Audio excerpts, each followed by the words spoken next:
guys, how you doing? Adam with the Studie Baker project.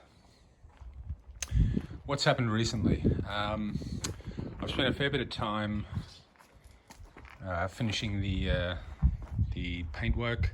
I've done a lot of wet sanding. Basically, most of it I'm pretty happy with. I've started to put some chrome on. That's not on properly. It'll come off to get some buffing done. But I think you can see the overall effect is pretty good. The boot, you can see it's still got fine lines in. That's from fine wet sanding. I think most of that'll buff out. I might have to wet sand that a little bit, but that's one of the last panels. But overall, pretty happy with how things are going. I spent a fair bit of time mucking around getting this door to sit properly. I won't close it at the moment because I neglected this rocker panel. This rocker panel had a drop in the last 6 inches. So stupid me, after finishing everything, I decided I wanted to fix that because the door, there was quite a large gap along here between the bottom of the door. So I've made that fairly straight. It's not a great job. I actually chipped a piece, a little bit of filler in there that I have to put back in as I was working it. But other than that, yeah, the painting's all done. I do have to do the other door. The other door, unfortunately, the other door was, I'll come around and show you. The other door was sitting up against the wall here, face in, protected, and I thought it was finished, but it's actually a panel that had its first go, but not its second. So I do need to paint that. So I'm going to paint that and the other rocker panel. That's the only thing I've got to do. I've just got to wait for the weather to get going. This is the latest project for my my father. It's an old International tractor, 1950s, I think. That's getting restored. But yeah, the weather's pretty lousy at the moment. It's been really cold, an early start to Melbourne winter, so it hasn't been good to paint this. I'm just waiting for a good day. This door is sitting fairly okay. It's just not locked in at the moment. I haven't. I didn't know what to do with the dashboard. I didn't want to seal up the whole car and spray just that little bit of dash. In the past, I think you can see some places like up here. I think it's been hand painted potentially, and that's maybe what I'll do. But I was also looking, I might get the same color. Incidentally, you can see here, I don't know how well it shows up, but this is the original color when I bought the car, and this is the new color.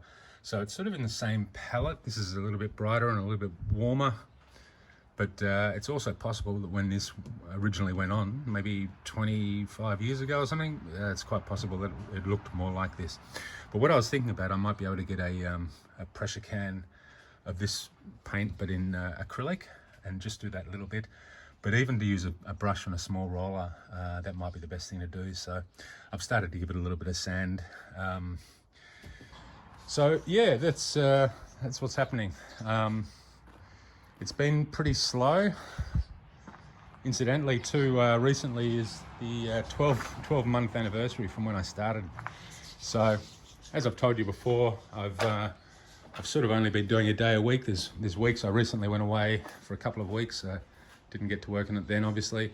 So there's been times where I haven't done much, but basically on average I've been doing about a day a week. And I have found the last couple of months have been the slow, tedious part. Just little things like these air vents inside that open up from the inside. These vents open out this way, and that allows air to come into the cabin. Very early style air conditioning, I suppose.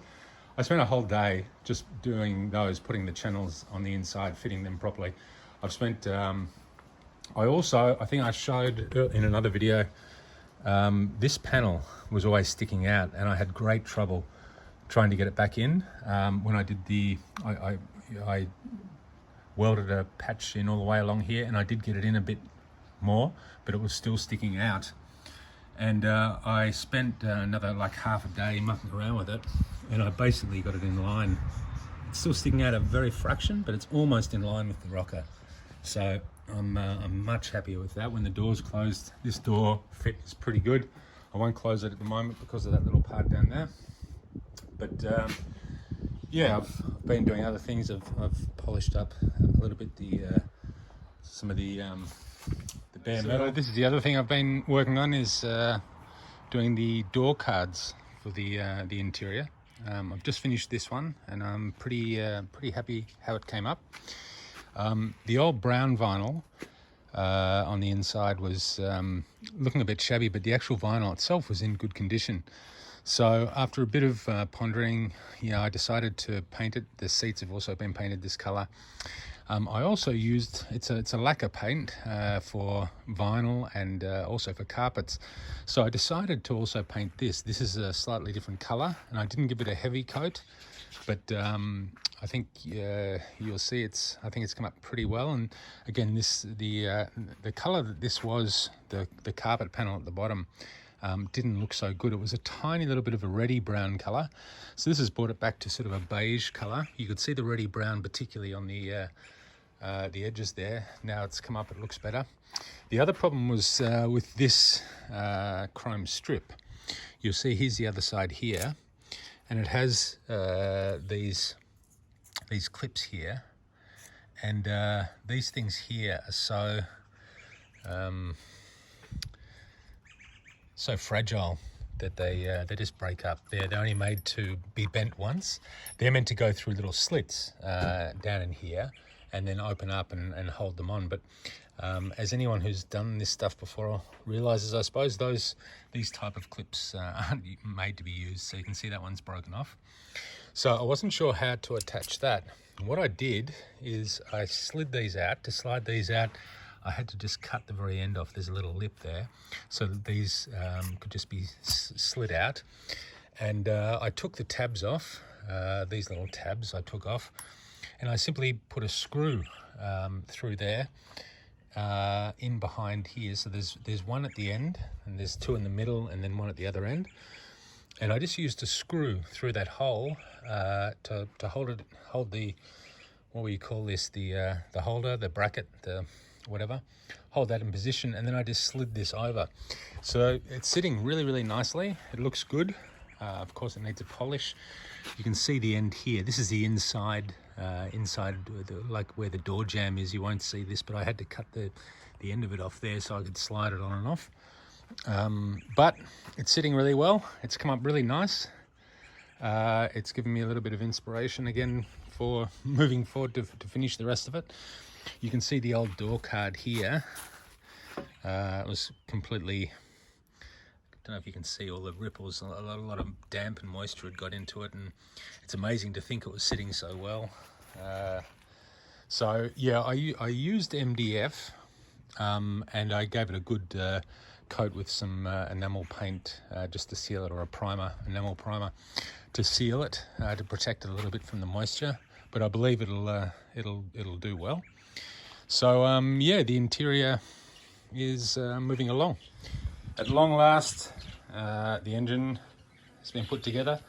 I'm very, very thankful for the help of a friend, Jim, who's has a lot of experience. He's one of the people who worked at Crankshaft Rebuilders, where my engine got machined, and he's helping me put it back together. So we've done the bottom, the oil